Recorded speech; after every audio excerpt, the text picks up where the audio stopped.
Doktoram da bularninki şu axbaratga chiqqanmi şu 7 Xitoyninki bu haqida berilgan xabarlarda bular hem şu Uyg'urlarning hem Türk davlat adamlarınınki ma'lumotlarni Xitoyga yo'llaganligidan boshqa yana shu xabarning keynidilam hem şu kişilerning telefonlaridagi mesela hem aldamchilik delosimi borligini dedimdi.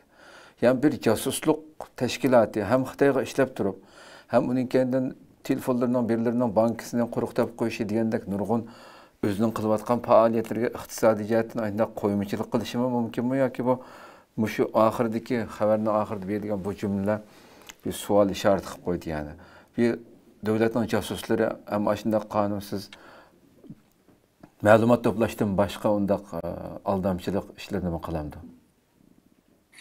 Hem de bunda aram bir çıkanda hem de bu vazifeni ilip bağanda koşumca bunda bir pul tapıdığan işini mi kılay dep oylagan bolsa gerek. Bugünkü Xitayda pul tepiş degenin Deng Xiaoping'den itibaren şu Mingsi'ge kırgız bolgan, sok bolgan. Şununla hem koşumca bir pul tapıdığan işini kılay.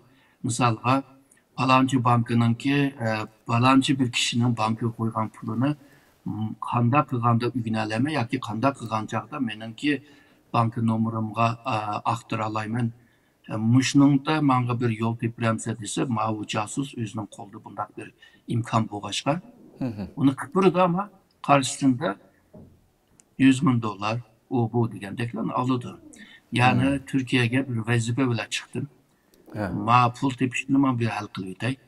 Ondan keyin qaytganda yaxshi yashayman deb o'ylagan bo'lsa kerak deb o'ylayman-da. Bo'lmasa buni tushundirish biraz qiyin, chunki siz epey savolni so'rgandek.